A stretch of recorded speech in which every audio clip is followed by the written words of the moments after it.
A paz do Senhor Jesus, querido aluno da Escola Bíblica Dominical, aqui da classe dos pré-adolescentes. Eu sou o seu amigo, pastor Janderson Nascimento. E hoje, para a glória de Deus, chegamos em nome do Senhor Jesus na nossa 13ª lição. Na última lição desse trimestre, e desde já eu quero desejar a você um feliz ano novo, esperando que Deus em Cristo possa abençoar a sua família em 2021. E contando contigo aqui no nosso Ministério de Escola Bíblica Dominical para esse ano. Hoje nós vamos trabalhar a última lição desse trimestre e eu quero agradecer você que durante todo esse ano esteve conosco. Que Deus abençoe sua vida, a nossa oração é que Deus venha te abençoar poderosamente. E o tema da aula de hoje trata sobre o seguinte assunto aqui na Escola Bíblica Dominical: a crucificação e ressurreição de Cristo. Hoje nós vamos finalizar exatamente o Evangelho de João, esperando que Deus em Cristo possa abençoar você. Vamos entender a perspectiva de João sobre a crucificação e ressurreição de Jesus. Ele traz aspectos diferentes dos demais evangelhos. E nós esperamos que você possa ser edificado em nome do Senhor. Você, gente boa que está chegando por aqui, aproveita, se inscreve no nosso canal, passa a ser um dos nossos alunos, deixa aí o likezinho, o teu joinha, porque com isso você ajuda muito a gente a falar de Jesus, compartilhar, sabe, a palavra de Deus. Aproveita também e coloca aí #Glória a Deus. A gente está comentando aqui para você as lições de adultos, jovens, juvenis, discipulado, adolescentes vencedores, pré-adolescentes também, e estamos com uma ferramenta muito especial que é o Facilita EBD, o nosso site, onde você vai encontrar recursos específicos para professores da Escola Bíblica Dominical.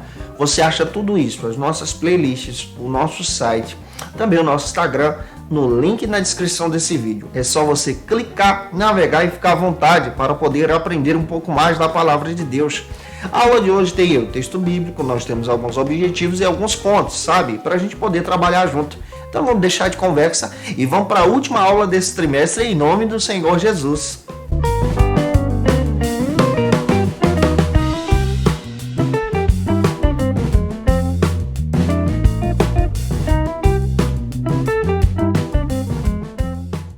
Hoje nós chegamos na 13ª lição desse trimestre, finalizando o 4º trimestre da CPAD em 2020. Já dizendo a você que nós já estamos com o material pronto, preparado aí para você assistir às nossas aulas do 1º trimestre da CPAD em 2021 e eu conto contigo, tá? Hoje o tema da nossa aula é sobre a crucificação e a ressurreição de Jesus. Estamos analisando o Evangelho de João. Como já disse a você, o Evangelho de João traz uma perspectiva teológica diferente dos demais evangelhos. Ele é uma resposta contra uma heresia que estava surgindo, conhecida como o gnosticismo. E João começa a demonstrar esse Jesus como Deus, como Senhor, como Deus da glória, demonstrando exatamente que Jesus não é criatura, mas é Deus em glória e ao mesmo tempo homem. João também deixa claro que todas as coisas foram feitas por intermédio de Jesus, lá no 1º capítulo desse evangelho. Eu não sei se você se lembra disso. E hoje a gente vai observar exatamente o ápice desse ministério de Cristo, a sua crucificação e a sua ressurreição, analisando aí ponto a ponto com você. O primeiro ponto da aula de hoje trata sobre o seguinte assunto aqui na Escola Bíblica Dominical: Jesus perante Pilatos. Esse é o primeiro ponto da aula de hoje. A nossa análise teológica de hoje está no capítulo 19, capítulo 20 e 21 do Evangelho de João. Faça essa leitura com os teus alunos.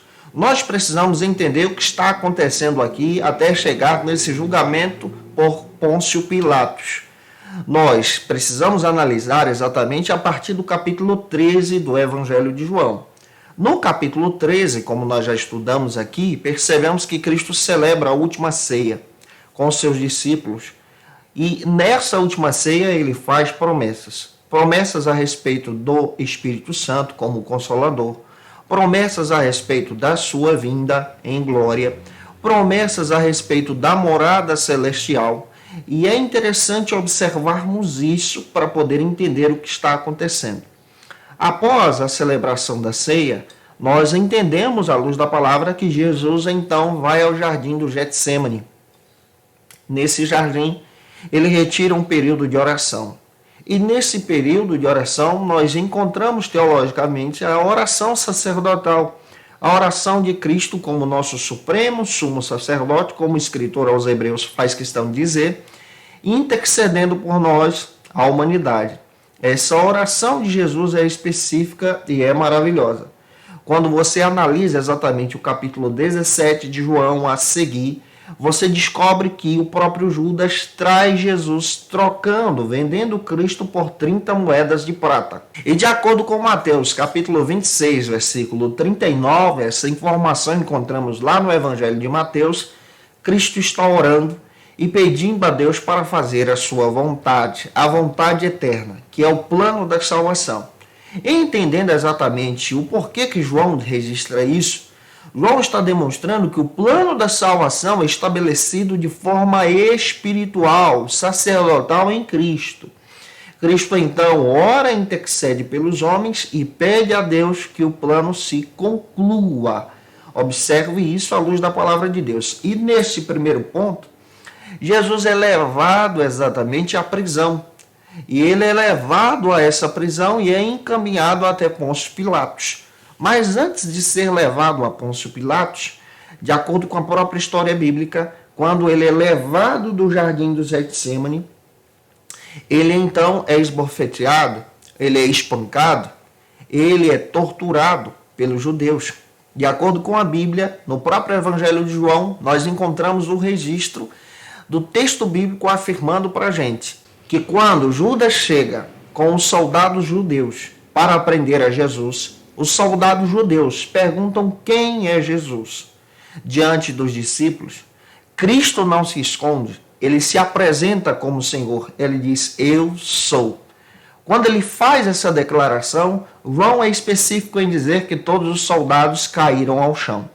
Ao invés de Cristo se esconder por detrás dos seus discípulos, ele toma a frente, ele se apresenta e ele se demonstra como Deus eu sou. Uma revelação específica que João faz questão de registrar, fazendo referência também ao Antigo Testamento, quando Deus se revela a Moisés dizendo, eu sou. Essa palavra, eu sou, é poderosa ao ponto de jogar os agressores de Cristo ao chão. Cristo, então, é esbofeteado, é preso, é levado ao julgamento primordial, ao julgamento do Sinédrio. Esse julgamento foi feito por 70 anciões, às escuras, às escondidas, ainda de madrugada. Não poderia ser feito nesse período, mas por causa da perseguição e ira dos inimigos de Cristo, foi feito à madrugada, à luz das trevas, e não à luz do dia. Cristo, então, é julgado por Anás e Caifás. Ambos não conseguem retirar uma confissão de Cristo. Ambos não conseguem demonstrar que Cristo era um pecador. Ambos não conseguem demonstrar que Cristo estava blasfemando contra Deus, porque Jesus é Deus. E nós percebemos à luz da palavra que eles começam a inventar mentiras. Os evangelistas fazem questão de dizer que eles pagaram a população para mentir contra Cristo, para contar mentiras e blasfêmias contra o Senhor. Cristo, então, é julgado pelo Sinédrio. Ele é espancado mais uma vez. Cospem no rosto de Jesus. Porém, o Sinédrio não tinha o poder de retirar a vida de Cristo. Eles, então, agem de forma violenta, levando Cristo para ser julgado por Pôncio Pilatos. Pilatos, então, faz o primeiro julgamento e envia Jesus agora para Herodes. O próprio evangelista Mateus faz questão de dizer isso. Herodes zomba de Cristo. Herodes tenta fazer com que Jesus caia na sua onda, porém Cristo é o Senhor dos senhores. Ele não cai na lábia de Herodes. Ele não dá uma palavra a Herodes. Ele não se rende aos favores de Herodes. Herodes, então, decide enviar Jesus mais uma vez às mãos de Pôncio Pilatos. Pilatos, então, decide julgar Jesus mais uma vez. Julgando Cristo, ele, então, vendo o desejo dos judeus de crucificar o Senhor, decide, ao invés da crucificação, levar Cristo para o açoitamento. Um açoitamento romano, que era muito feroz, era muito violento também. De acordo com o próprio registro bíblico, Cristo é sujeito ao escárnio, ao açoitamento. E os soldados romanos eram violentos. A própria história faz questão de dizer que se prendia um prisioneiro de joelhos, com as suas mãos acorrentadas, para que os açoitadores, os carrascos, pudessem então chicotear aquele que estava vulnerável. A história diz que eles utilizavam um chicote conhecido como azorrague. O azorrague possuía 12 tiras de couro. Nas suas pontas você encontrava pedaços de ossos e pedaços de chumbo. E você percebe que ao bater esse chicote, era comum, de acordo com a própria arqueologia bíblica, em levar do prisioneiro pedaços da sua carne. Cristo é torturado ao ponto de ter derramado o seu sangue ali, recebendo chicotadas no seu rosto, no seu peitoral, em suas costas. Mas o profeta Isaías faz questão de dizer que ele foi como ovelha muda ao matadouro. Ele não blasfema, ele não desiste, porque ele entendia o plano eterno que era resgatar você. E isso é interessante. Cristo permanece firme no seu objetivo de obedecer à vontade de Deus. Olhando para Cristo, precisamos aprender isso. Permanecer firmes no objetivo de obedecer à vontade soberana de Deus na nossa caminhada cristã. Observamos também que Cristo então é julgado mais uma vez, agora pela multidão. E antes da gente começar a explicar isso para você, vamos então para o nosso segundo ponto da aula de hoje, que trata exatamente sobre a morte de Jesus. Eu espero estar contribuindo contigo. Se estou contribuindo, comenta aí. O nosso segundo ponto da aula de hoje trata sobre a morte de Jesus. De acordo com a própria história bíblica, Cristo então é julgado por Pôncio Pilato perante a multidão. A multidão que, de acordo com o próprio texto bíblico, a multidão que uma semana antes estava gritando Hosana ao filho de Davi, entrando em Jerusalém. A mesma multidão agora está diante de Pôncio Pilatos, comprada, subordinada pelos judeus, gritando, crucificam. Cristo está sendo julgado, no meu e no teu lugar. A mesma multidão começa a dizer, crucificam. E aqui eu quero trazer e traçar uma aplicação específica para você. Não caia na cilada de entender que a voz da multidão, a voz do povo é a voz de Deus. Não é isso que a Bíblia diz. A voz da multidão é a voz do engano. A voz da multidão é a voz comprada, subornada. Nós precisamos entender que a voz de Deus sempre foi e será a voz de Deus. Deus não se engana. Quando Ele fala, nós entendemos. Então entenda exatamente que quem confirma a chamada que Deus tem para a sua vida é o próprio Deus. Cristo então é obrigado a levar a cruz. E aqui nós precisamos entender, à luz da palavra e à luz da própria história bíblica, que Cristo não leva a cruz montada em forma de T. Ele não suportaria. Mateus faz questão de dizer, de acordo com esse período, esse processo da crucificação, que após aquela tortura que Cristo enfrentou, sendo chicoteado pelos soldados romanos, os mesmos soldados romanos teceram a coroa de espinhos e bateram com a cana na cabeça do mestre para que aquela coroa entrasse, cravasse no crânio do Senhor. Colocaram sobre Cristo um lenço de púrpura. Há alguém que diga que o lenço de púrpura pode ser a cor lilás ou a cor vermelha, carmesim. Cristo então é obrigado a levar sobre os seus ombros parte da cruz, não montada. E essa parte é conhecida como patíbulos. É aquela parte que fica na horizontal, levando sobre os seus ombros. Ele carrega o patíbulos na via dolorosa. Ele enfrenta a via dolorosa. E ele enfrenta a via dolorosa por sua causa, pensando em você, amando você. Os soldados romanos enviaram Cristo exatamente por esse caminho. Ele cai ao chão. Ele não suporta o peso. O texto bíblico faz questão de dizer, tanto no Evangelho de Marcos como no Evangelho de Mateus, que aparece um homem, natural de Cirene, ou Cireneu, que é obrigado pelos soldados romanos a ajudar Cristo a levar a cruz. Aqui também temos uma aplicação para você. Cristo é aquele que traz o exemplo para nós. Às vezes, Nós também não suportamos levar a nossa cruz, caímos ao chão, sem forças para caminhar, mas Deus envia o Espírito Santo como a forma desse sireneu, ajudando Jesus a levar a cruz, e o mesmo Espírito te ajuda a ficar de pé, levando a sua cruz rumo ao Calvário. Chegando no Calvário, as vestes de Cristo são retiradas, repartidas entre os soldados. Cristo então é jogado ao chão, a cruz é montada, ele é crucificado. Batem em suas mãos os pregos, os cravos, que mediam aproximadamente 17 centímetros. Muitos historiadores fazem questão de dizer que a cruz não foi feita para Cristo, foi feita para mim, para você e para Barrabás. Era nossa. Cristo então não suporta a dor, mas a Bíblia faz questão de dizer que ele é pendurado no madeiro. Ele não murmura, ele não blasfema, mas ele continua firme no propósito. Crucificado na sexta-feira, pendurado no madeiro, ele tem sede. Os soldados zombam de Cristo, dão para ele beber vinagre. E é interessante que até no último momento ele pensa em mim e pensa em você. Cristo é crucificado. A Bíblia faz questão de dizer, inclusive o Evangelho de João aqui, que Cristo não morre, mas ele entrega o seu espírito a Deus. Ele vence a morte. Ele vence a morte de forma soberana. Ele vence o inimigo no Calvário.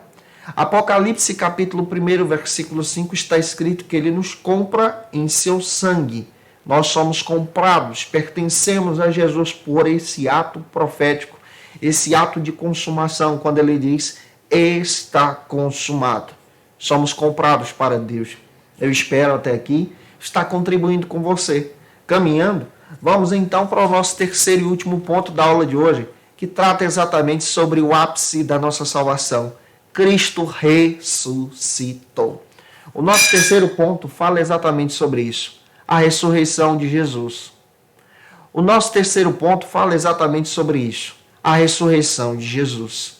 De acordo com a própria Bíblia, José de Arimateia, um discípulo do Senhor, e Nicodemos providenciaram o sepultamento de Cristo, enviando Cristo exatamente para o sepulcro. As mulheres cuidaram de envolver Cristo, cuidar do Senhor e levá-lo ao sepulcro. Uma pedra foi envolvida e colocada na porta do sepulcro, com um selo romano. Isso quer dizer que se alguém violasse aquele selo, seria preso. Mas a Bíblia diz que no domingo de manhã, bem cedo, as mulheres foram ao túmulo para poder preparar alguns ungüentos, cuidando do corpo do Senhor. Chegando lá, a Bíblia diz que um anjo estava sentado à pedra, sorrindo. Eu imagino isso. Mateus diz isso no capítulo 28. Dizendo para as mulheres que aquele que elas procuram não estava mais ali. Ele ressuscitou. Os soldados romanos que guardavam a porta do túmulo fugiram, amedrontados, com a aparência daquele anjo. Maria Madalena então chora, e João faz questão de dizer que ela pensa que encontra ali um jardineiro, pensando que haviam roubado o corpo do nosso Senhor. Porém, Cristo aparece para Maria Madalena, enviando as mulheres para serem testemunhas aos discípulos. Cristo está vivo. Cristo então aparece a Maria e dizendo, não temas. Maria então louva ao Senhor e adora Jesus. De acordo com a própria história bíblica, o próprio Evangelho de João faz questão de dizer que Cristo aparece aos discípulos em uma reunião de portas fechadas. Cristo aparece aos discípulos durante 40 dias. Aparece a Pedro, que havia o negado. Aparece exatamente a mais de 500 pessoas, de acordo com 1 Coríntios. Cristo está vivo. Ele é assunto aos céus. A própria Bíblia faz questão de dizer que ele permanece vivo até hoje. Vivo entre nós, vivo no meio da sua igreja. Atos capítulo 1 diz que quando ele sobe às nuvens, os discípulos estão vendo as nuvens cobrir o Senhor nas alturas. 2 anjos aparecem, anunciando que Cristo já foi recebido nos céus. Na minha mente eu fico imaginando como Cristo foi recebido nos céus, nas alturas. Encontro o Salmo 24, traz uma canção maravilhosa que se encaixa perfeitamente com esse texto. O Salmo 24 é trabalhado no contexto em que a arca do Senhor retorna para Jerusalém, Mas aquele mesmo salmo também tem uma inspiração escatológica em dizer algo que é interessante, em uma poesia cantada. A Bíblia diz que alguém cantava, e eu imagino isso nos céus, os anjos cantando. Quem é esse Rei da Glória? Cristo então está marchando nas alturas, sendo recebido pelo Pai. Alguém reconhece e grita no Salmo 24, o Senhor dos Exércitos, Ele é o Rei da Glória. Outra pessoa pergunta, mas quem é esse Rei da Glória? O Senhor dos Exércitos, o Deus forte na batalha, Ele é o Rei da Glória. Se encaixando perfeitamente com Apocalipse capítulo 5, quando João, anos mais tarde, tem essa visão de reprise que Deus mostra para ele. Quando o céu está em silêncio, porque não havia ninguém digno de desatar os selos e abrir o livro. Quando João se desespera chorando, esse mesmo João do Evangelho, o próprio texto bíblico faz questão de dizer, e ele conta isso para a gente em Apocalipse capítulo 5, que um anjo do Senhor olha para João e diz, olha João, veja o leão da tribo de Judá. Quando João olha para ver quem era, ele reconhece o cordeiro que foi morto, Jesus. E é interessante que o texto faz questão de dizer que Jesus toma posse do livro, desata e abre os selos. E uma canção no céu é entoada, digno és de abrir o livro e desatar os selos, porque tu foste morto e reviveu, ressuscitou, e comprastes para si todos os povos, línguas, tribos e nações. Ele é digno de glória. Finalizando a nossa aula de hoje, eu espero em Cristo ter contribuído com você com essa lição, tá? Um beijo no teu coração, gente. Que Deus continue usando você na Escola Bíblica Dominical. Diga para todo mundo que Jesus está vivo. E te aguardo por aqui no primeiro trimestre da CPAD em 2021. Já tem aula gravada para você. Um beijo no teu coração e até a próxima aula, se o nosso Deus quiser. Conheça o Facilita EBD. Acesse já facilitaebd.com.br.